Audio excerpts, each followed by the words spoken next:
40년 동안 사랑한다 한 번 못한 남자의 비밀. 남편이 죽고 석 달. 64세 박순자는 그제야 그의 옷장을 열었습니다. 서랍 속 낡은 와이셔츠, 한 번도 맨 적 없는 넥타이, 철 지난 점퍼 한 벌, 그리고 맨 안쪽 구석, 신문지에 꼭꼭 쌓인 봉투 하나. 낡아서 모서리가 너덜너덜한 봉투였습니다. 누군가 오랫동안 꺼냈다 집어넣기를 반복한 것처럼 겉면에 남편 글씨로 딱 한 줄. 순자에게 내가 먼저 가거든 열어봐. 박순자는 그 자리에서 오래 서 있었습니다. 봉투를 들고 거실 소파에 앉았습니다. 손이 조금 떨렸습니다. 봉투 안에는 통장 한 권이 있었습니다. 표지가 닳고 닳아서 원래 무슨 색이었는지도 모를 만큼 첫 페이지를 펼쳤습니다. 1997년 3월 5일. 입금 1만 원. 그날이 언제였는지 순자는 정확히 기억하고 있었습니다. 결혼하고 딱 한 달 된 날. 그날 저녁 이재안이 퇴근이 늦었습니다. 순자가 물었습니다. 왜 이렇게 늦었어요? 그 남자는 신발을 벗으며 말했습니다. 그냥요. 그 그냥이 이거였습니다. 그녀는 그 자리에 무너졌습니다. 30년 동안, 아니, 정확히는 27년 동안 그 남자는 이걸 혼자 들고 살았습니다. IMGINTR58. 말을 못하는 남자가 있었습니다. 평생 단 한 번도 사랑한다는 말을 못한 남자. 근데 그 남자는 결혼 첫 달부터 단 한 달도 빠지지 않고 혼자 은행에 다녀왔습니다. 지금부터 아무도 몰랐던 그 남자의 이야기를 시작하겠습니다. 일부 말 못하는 남자. 1997년 봄 서울 은평구. 32세 이재안은 결혼한 지 한 달 된 남자였습니다. 특별한 구석이 없는 남자였습니다. 키도 평범했고 얼굴도 평범했고 말수는 평균보다 훨씬 적었습니다. 회사에서 그를 가장 잘 표현하는 단어는 하나였습니다. 조용한 사람. 10년을 같이 다닌 직장 동료가 있었습니다. 그 동료는 나중에 이렇게 말했습니다. 재안이가 웃는 걸 나는 5번도 못 봤어. 근데 나쁜 사람은 아니었거든. 그냥, 아니 어떻게 생긴 사람인지를 도무지 알 수가 없었어. 이재안이 말이 없어진 건 어릴 때부터였습니다. 그의 아버지는 전형적인 시대의 산물이었습니다. 감정을 입 밖으로 내는 게 약한 것이라고 배운 세대. 밥상에서 웃으면 혼났고 울면 더 혼났습니다. 사내가 왜 그래라는 말을 이재안은 너무 많이 들었습니다. 그래서 그는 배웠습니다. 느끼더라도 말하지 않는 것, 좋아도 내색하지 않는 것, 아파도 혼자 사귀는 것, 그게 어른이 되는 거라고 생각했습니다. 아내 박순자를 처음 만난 건 중매였습니다. 1996년 가을, 선자리, 서로 마주 앉아 차를 마셨습니다. 순자는 나중에 딸한테 이렇게 말했습니다. 선보는 1시간 동안 그 사람이 한 말을 다 합쳐도 내가 물 마시러 일어나면서 한 말보다 적었어.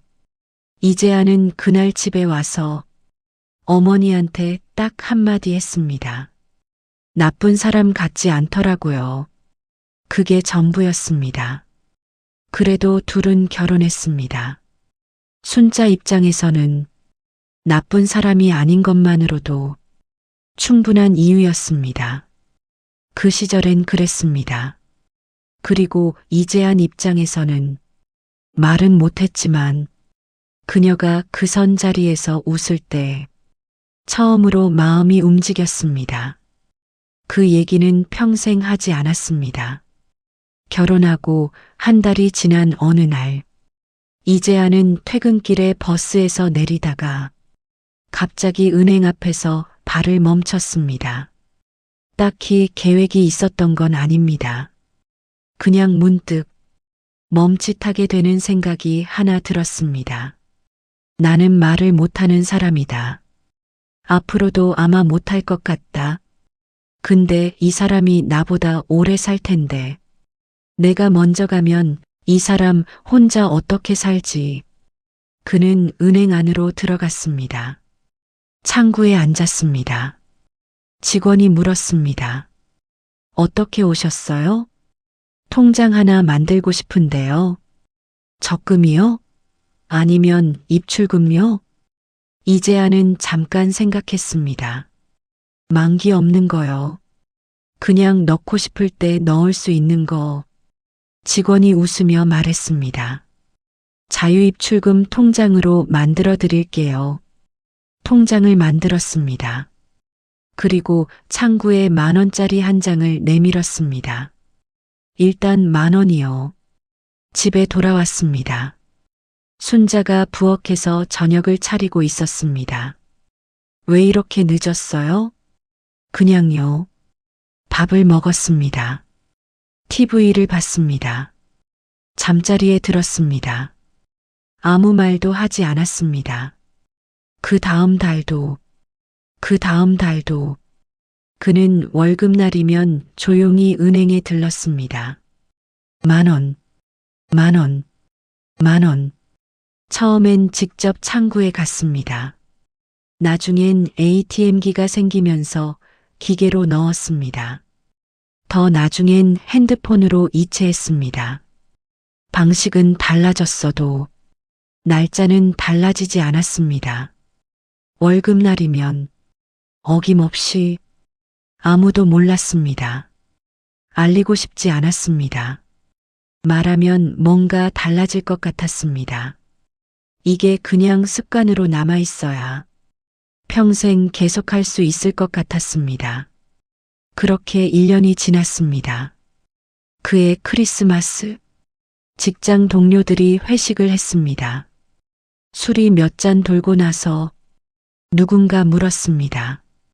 이재한 씨 신혼인데 크리스마스에 집에 빨리 가야 하지 않아요? 이재한은 잠깐 머뭇거리다가 말했습니다. 그냥요. 옆에 있던 동료가 웃으면서 말했습니다. 와이프한테 선물은 챙겼어요? 이재한은 대답하지 않았습니다. 그날 그는 집에 들어오면서 아무것도 사오지 않았습니다.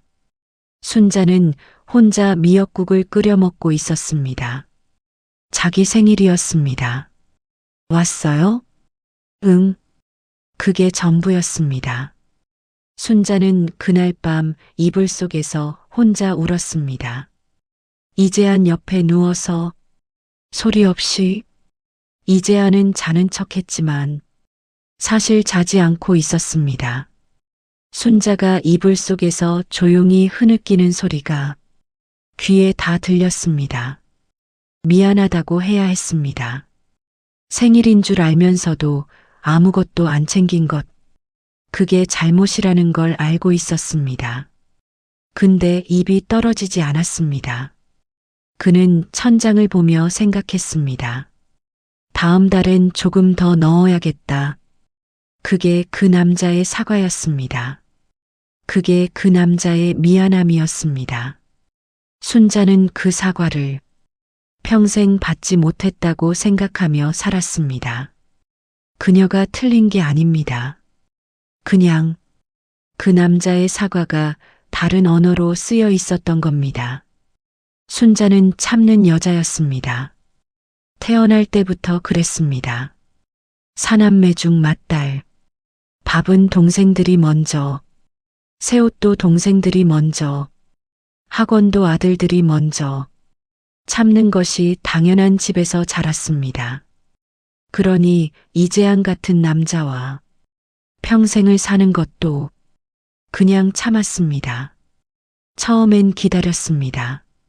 결혼 초엔 원래 서먹한 거라고 1년만 지나면 달라지겠지. 3년은 돼야 정이 드는 거라고. 근데 3년이 지나도 이제야는 그대로였습니다. 그래도 괜찮았습니다. 나쁜 사람이 아니었으니까. 술도 안 마셨고 바람도 안 피웠고 월급은 꼬박꼬박 갖다 줬습니다. 감사한 마음도 있었습니다. 근데 고마운 것과 외로운 것은 동시에 존재할 수 있습니다. 순자는 그 두 가지를 나란히 품고 살았습니다. 그러다 결정적으로 흔들린 순간이 몇 번 있었습니다. 첫 번째 장면 프리지아. 결혼 6년째 되던 봄, 순자는 혼자 마트에 장을 보러 갔습니다. 아이들이 아직 어렸던 때라 장 보는 게 유일한 혼자만의 시간이었습니다. 마트 입구에 꽃집이 있었습니다. 지나치려다가 발이 멈췄습니다. 노란 프리지아. 향이 먼저 왔습니다. 달고 얇고 봄 같은 냄새. 결혼 전에 사귀었던 남자가 있었습니다. 3년을 만났습니다. 헤어진 게 이재한 때문은 아니었습니다. 그냥 때가 됐을 때 자연스럽게 끝났습니다. 그 사람은 아무 날도 아닌데 가끔 꽃을 사왔습니다. 그냥 지나가다 내 생각났어. 프리지아를 제일 좋아한다고 했더니 그 다음부터는 항상 프리지아였습니다. 이재아는 결혼 6년 동안 꽃을 한 번도 사온 적이 없었습니다. 순자는 노란 프리지아를 한참 봤습니다. 그리고 사지 않았습니다. 그냥 장을 봤습니다. 집에 와서 저녁을 차렸습니다. 이재아는 밥을 먹으며 뉴스를 봤습니다. 순자는 그날 처음으로 생각했습니다. 내가 잘못 산 건가? 그 생각은 한번 들어오고 나서 쉽게 지워지지 않았습니다. 두 번째 장면 입학식. 결혼 10년째. 큰딸 수진이 초등학교에 입학했습니다. 3월의 입학식 날. 교정 곳곳에서 가족들이 사진을 찍었습니다. 다른 아빠들은 아이 손을 잡고 교문 앞에서 웃으며 사진을 찍었습니다. 한 아빠는 딸을 번쩍 들어올리며 우리 공주님 초등학생 됐다 고 소리쳤습니다.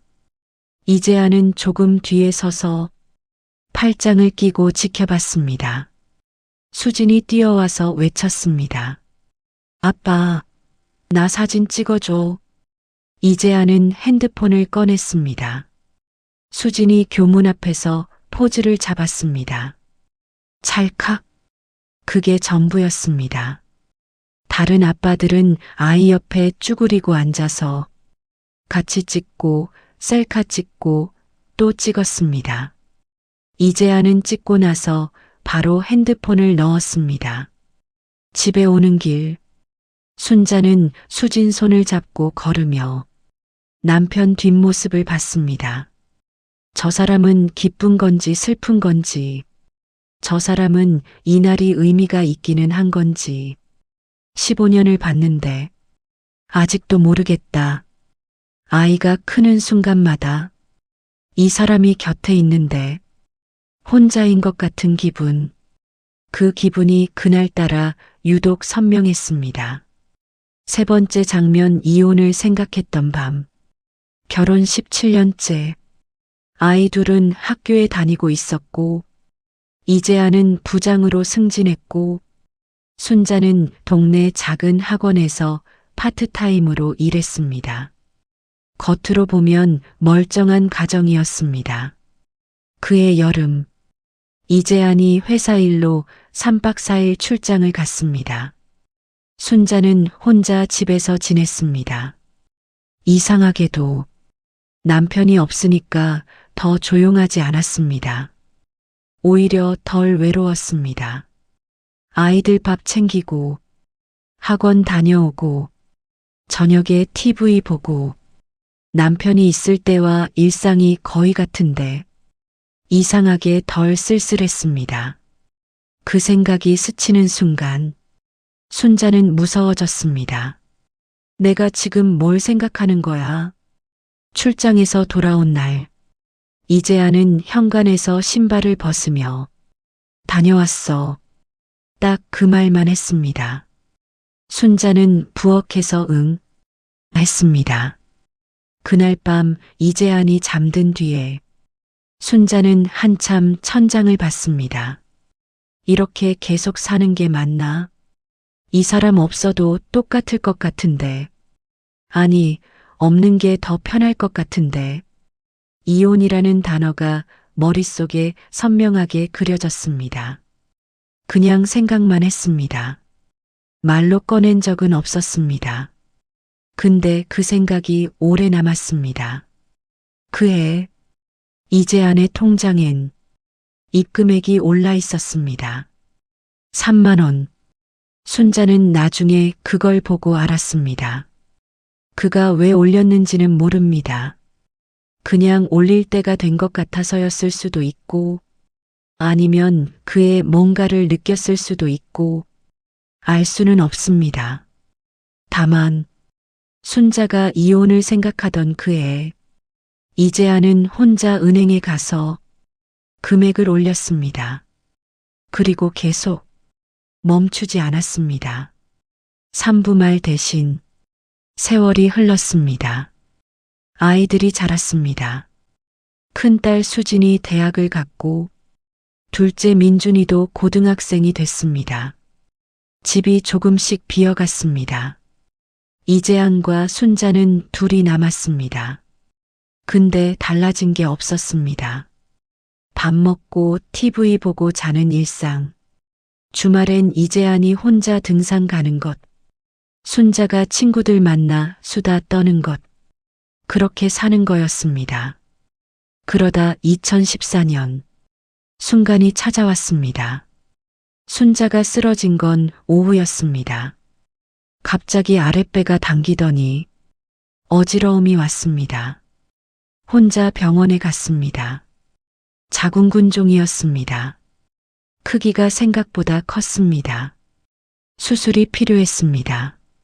담당 의사가 말했습니다. 복강경으로 하면 회복이 빠릅니다. 크게 걱정하실 건 없어요. 순자는 네 하고 나왔습니다.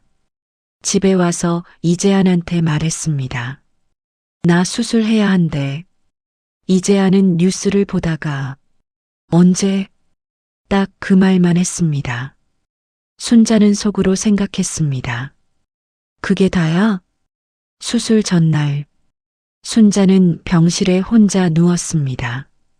면회 온 친구가 다녀갔습니다. 아이들도 다녀갔습니다. 이재아는 저녁 먹고 왔다가 면회 시간이 끝나자 갔습니다. 자정이 가까워질 무렵 병실이 조용해졌습니다. 순자는 천장을 봤습니다. 무서웠습니다. 만약에 내가 잘못되면 어떡하지? 아이들은 어떡하고? 이재아는 뭘 어떡하겠어? 알아서 잘 살겠지. 그런 생각이 드는데 왠지 그게 더 슬펐습니다. 내가 없어도 저 사람은 잘 살 것 같다는 생각이. 병실 문이 열렸습니다. 이재안이었습니다. 면회 시간이 끝난 지 1시간도 더 됐는데 어떻게 들어왔는지 몰랐습니다. 나중에 들으니 간호사한테 사정을 했다고 했습니다. 한마디도 하지 않는 사람이 어떻게 사정을 했는지 그게 더 신기했습니다. 이재아는 아무 말 없이 순자 옆 보호자 의자에 앉았습니다. 그리고 이불 위로 나온 순자 손을 잡았습니다. 말은 없었습니다. 설명도 없었습니다. 그냥 잡고 있었습니다. 순자는 아무것도 묻지 않았습니다. 그냥 눈을 감았습니다. 그날 밤 그녀는 처음으로 수술 걱정 없이 잠들었습니다. 아침에 눈을 떴을 때 이재아는 없었습니다. 마취를 맞기 전에 수술실 앞에서 이재안이 왔습니다. 잘 받아. 그게 다였습니다. 수술은 잘 됐습니다. 회복실에서 깨어나 병실로 옮겨졌을 때 이재안이 거기 있었습니다. 아무 말 없이 옆에 앉아 있었습니다. 퇴원하는 날 순자가 조심스럽게 말했습니다. 어젯밤에 고마웠어요. 이재아는 아무 말도 하지 않았습니다. 그냥 짐 가방을 들었습니다. 순자는 생각했습니다. 역시 그 사람이네. 근데 그달 통장에는 이재안이 혼자 은행에 가서 처음으로 10만 원을 넣었습니다. 그 전까지는 3만 원이었습니다. 단번에 3배 이상으로 그는 나중에 설명할 수 없었을 겁니다. 왜 그날 올렸냐고 물어봤다면 아마 그냥요 했을 겁니다. 근데 그건 그냥이 아니었습니다. 수술 전날 밤 병실에서 순자 손을 잡고 앉아 있으면서 그는 처음으로 분명하게 느꼈습니다. 이 사람 없으면 안 되겠다. 말로는 한 번도 하지 못한 그 말. 다음 달부터 10만 원으로 올렸습니다. 그렇게 또 세월이 흘렀습니다. 수진이 결혼을 했습니다. 민준이가 취직을 했습니다. 이재아는 퇴직을 했습니다. 퇴직하던 날 이재아는 혼자 사무실 짐을 쌌습니다. 케이크 하나, 꽃다발 하나. 동료들이 아쉽다고 했습니다. 집에 왔습니다. 순자가 미역국을 끓여 놓았습니다. 고생했어요. 이재아는 밥을 먹었습니다. 그날 저녁 순자가 조용히 말했습니다. 이제 같이 있는 시간이 많아지겠네요. 이재아는 잠깐 순자를 봤습니다. 그리고 밥 한 술을 더 먹었습니다. 순자는 한숨을 살짝 쉬었습니다. 하지만 사실 이재아는 그날 순자가 미역국을 끓여준 것을 마음속에 한참 담아두었습니다. 그리고 그달 월급 대신 퇴직금 통장에서 조금 떼어 그 통장에 넣었습니다. 10만 원. 멈추지 않았습니다. 사부 가을이 왔습니다. 2023년 가을. 이재아는 58세였습니다. 오른쪽 옆구리가 묵직한 게 한 달 넘게 사라지지 않았습니다. 병원에 갔습니다.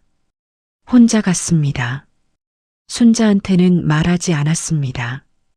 그냥 동네 내과에 간다고 했습니다. 검사를 받았습니다.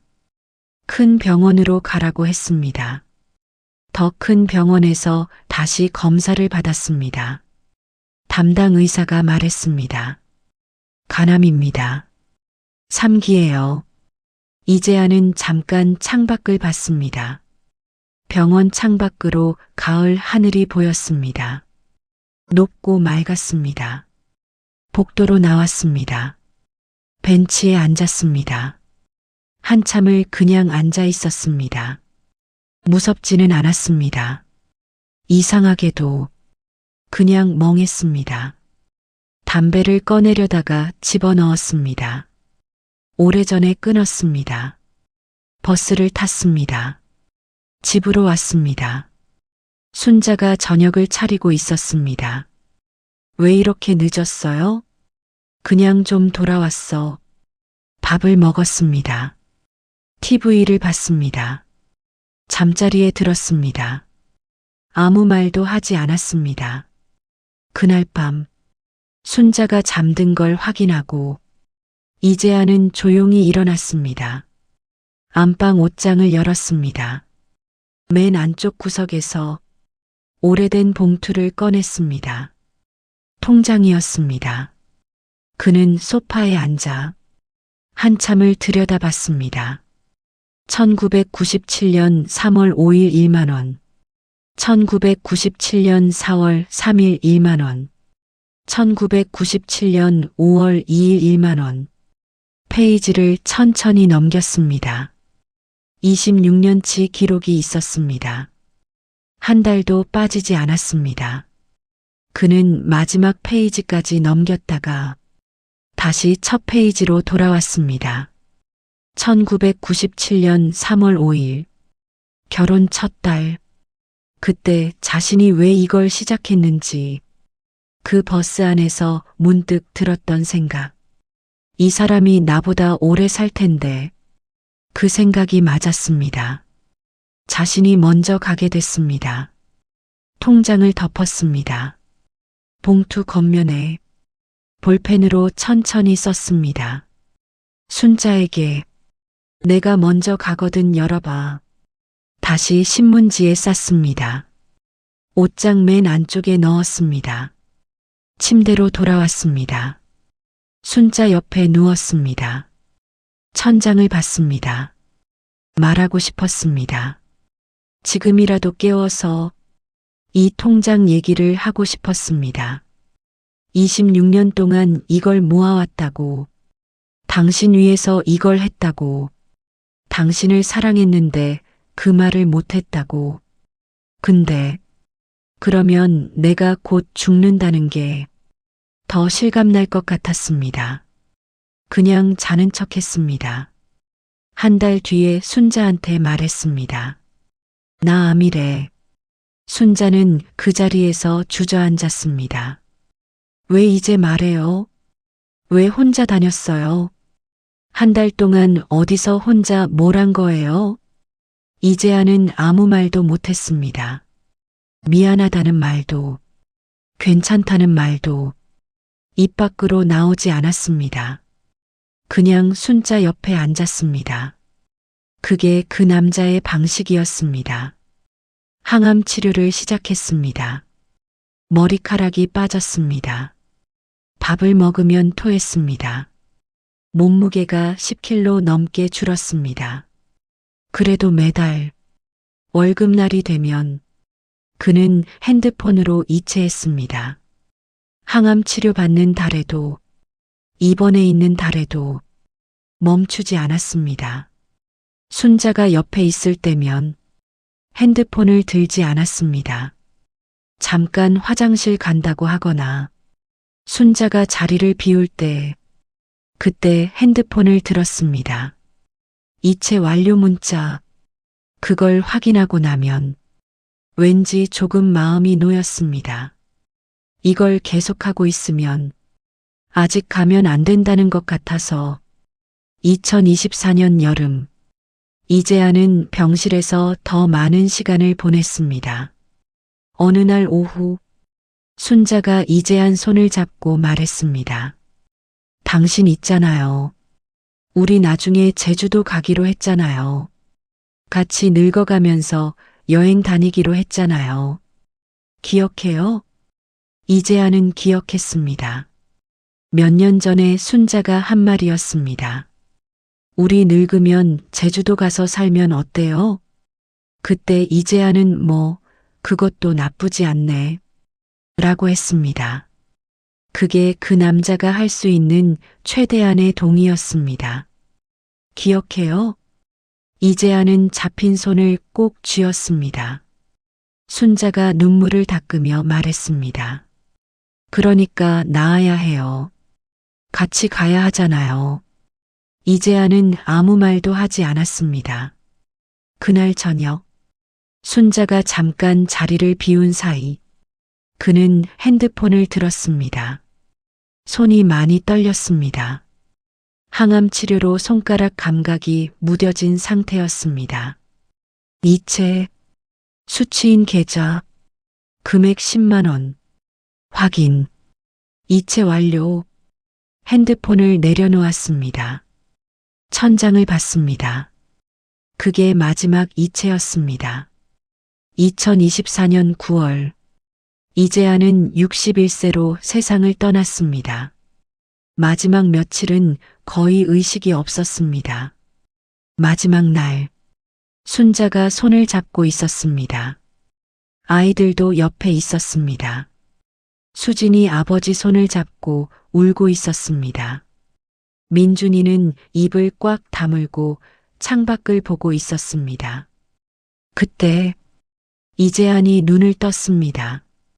천천히, 흐릿하게 주변을 한번 봤습니다. 아이들을 봤습니다. 그리고 순자를 봤습니다. 입술이 달싹였습니다. 순자가 귀를 가져다 댔습니다. 들릴 듯 말 듯한 소리로 그가 말했습니다. 순자야, 30년 결혼 생활. 처음으로 이름을 불렀습니다. 그게 마지막이었습니다. IMGPARTO 100일. 장례를 치렀습니다. 49제를 지냈습니다. 수진이 다녀갔습니다. 민준이도 다녀갔습니다. 집이 다시 조용해졌습니다. 2024년 12월 박순자는 혼자였습니다. 남편 옷장을 열어야겠다고 생각한 건 별다른 이유가 없었습니다. 그냥 이제는 정리할 때가 됐겠지 싶었습니다. 옷장을 열었습니다. 낡은 와이셔츠들, 한 번도 맨 적 없는 넥타이들, 철 진한 점퍼, 그리고 맨 안쪽 구석, 신문지에 쌓인 봉투. 순자에게 내가 먼저 가거든 열어봐. 손이 떨렸습니다. 봉투를 들고 소파에 앉았습니다. 한참 봉투를 내려다봤습니다. 천천히 열었습니다. 통장이었습니다. 표지가 낡고 닳아서 모서리가 다 해져 있었습니다. 첫 페이지를 펼쳤습니다. 1997년 3월 5일 1만 원. 멈췄습니다.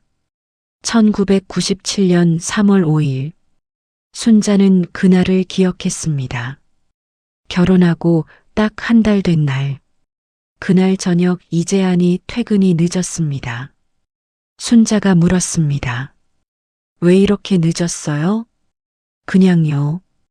그 그냥이 이거였습니다. 다음 페이지를 넘겼습니다.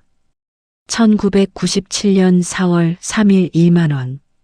1997년 5월 2일 1만 원. 1997년 6월 4일 1만 원.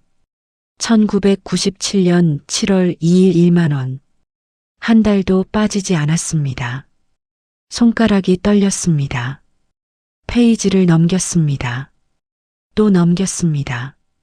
2000년, 2003년, 2006년. 그냥 10,000원이었습니다. 매달 10,000원. 2007년. 금액이 바뀌었습니다. 30,000원. 순자는 멈췄습니다. 2007년. 그해 순자는 이혼을 생각했습니다. 남편이 출장 간 사흘 동안 혼자인 게 더 편하다는 걸 깨달았던 그해 밤에 혼자 천장을 보며 이혼이라는 단어를 머릿속에 그려봤던 그해 이재한은 혼자 은행에 가서 10,000원을 30,000원으로 올렸습니다. 순자는 통장을 가슴에 안았습니다. 눈물이 나왔습니다. 소리는 없었습니다. 그냥 흘렀습니다. 잠깐 눈을 감았다가 다시 펼쳤습니다. 2014년 10만 원. 순자는 그 숫자를 보는 순간 입을 틀어막았습니다. 2014년 자신이 수술받은 해 수술 전날 밤 면회 시간이 지났는데도 병실 문이 열리고 이재한이 들어오던 그 밤 아무 말 없이 손을 잡고 앉아있던 그 밤 그 다음 달부터 10만 원이었습니다. 순자는 한참을 울었습니다. 그날 밤 이재한이 잡아준 손이 그 남자의 말이었다는 걸, 그 남자는 그걸 그렇게 표현했습니다. 10만 원으로 마지막 페이지를 펼쳤습니다. 2024년 8월 3일 10만 원. 이재안이 세상을 떠나기 한 달 전, 입원해 있던 달, 순자는 그날을 기억했습니다. 8월 3일, 자신이 병실에서 이재안 손을 잡고 말했습니다. 우리 나중에 제주도 가기로 했잖아요. 같이 늙어가기로 했잖아요. 이재안은 아무 말도 못하고 손만 꼭 쥐었습니다. 그날 저녁, 자신이 잠깐 화장실 다녀온 사이, 그는 떨리는 손으로 마지막 이체를 했습니다. 10만 원. 순자는 통장을 덮었습니다. 한참을 그냥 앉아 있었습니다. 창밖으로 12월 햇살이 들어왔습니다. 겨울 햇살이었습니다. 짧고 낮게 들어오는 빛. 그녀는 생각했습니다. 30년 동안 생일을 까먹은 남자, 기념일엔 아무 말도 없던 남자, 꽃 한 번 사온 적 없는 남자, 사랑한다는 말 평생 한 번 못한 남자, 이름 한 번 불러주지 않던 남자, 그 남자가 결혼 첫 달부터 단 한 달도 빠지지 않고 혼자 은행에 다녀왔습니다. 말 대신, 꽃 대신, 기념일 대신, 그게 그 남자의 방식이었습니다. 그 남자가 할 수 있는 유일한 방식이었습니다. 순자는 천천히 일어났습니다. 핸드폰을 들었습니다. 딸 수진에게 전화했습니다. 수진아. 응, 엄마. 왜? 순자는 한참 말을 못했습니다. 아버지가 있잖아. 응, 아버지가. 목이 메었습니다. 나한테 이런 사람이었어. 수진은 아무 말도 하지 않았습니다. 전화기 너머로 딸이 우는 소리가 들렸습니다. 순자도 울었습니다. 한참을 전화를 끊고 나서 다시 통장을 봤습니다. 첫 페이지, 1997년 3월 5일. 마지막 페이지, 2024년 8월 3일. 27년. 그 남자의 27년이 이 통장 안에 다 있었습니다. 에필로그. 통장에 모인 돈이 얼마인지는 이야기하지 않겠습니다. 얼마냐가 중요한 게 아닙니다. 중요한 건 1997년 3월 5일, 결혼 첫 달, 그 남자는 이미 알고 있었다는 겁니다. 자신이 말을 못하는 사람이라는 걸, 말로는 사랑을 전하지 못할 것 같다는 걸, 그래서 다른 방식을 찾아야 한다는 걸, 그리고 평생 그 방식을 지켰습니다. 화내는 날에도, 서로 등 돌리고 자는 날에도, 순자가 이혼을 생각하던 그날에도, 자신이 암 선고를 받던 날 밤에도 한 번도 멈추지 않았습니다. 박순자는 그날 이후로 남편 옷장을 치우지 않았습니다. 가끔 혼자 옷장을 열고 안쪽 구석을 봅니다. 봉투는 없지만 그 자리가 남아 있습니다. 그걸로 충분합니다. 그 남자가 거기 있었다는 게 이 이야기는 완전한 창작입니다. 그러나 세상에는 말 못하는 사람이 참 많습니다. 사랑하는데 표현을 못하는 사람, 미안한데 미안하다를 못하는 사람, 고마운데 고맙다를 못하는 사람, 그런 사람들이 이 이야기를 보며 어쩌면 자신의 아버지를, 자신의 남편을, 혹은 자신을 떠올릴지 모릅니다. 곁에 말 못하는 사람이 있다면 한 번만 더 들여다봐 주세요. 그 사람만의 방식으로 당신을 사랑하고 있을지 모릅니다. 말이 없는 사람이라고 마음이 없는 건 아닙니다. IMGINTR 50 재사용. 이것으로 아무도 몰랐던 이재안의 이야기가 끝났습니다. 그날 기억 TV. 오늘도 함께 해주셔서 감사합니다.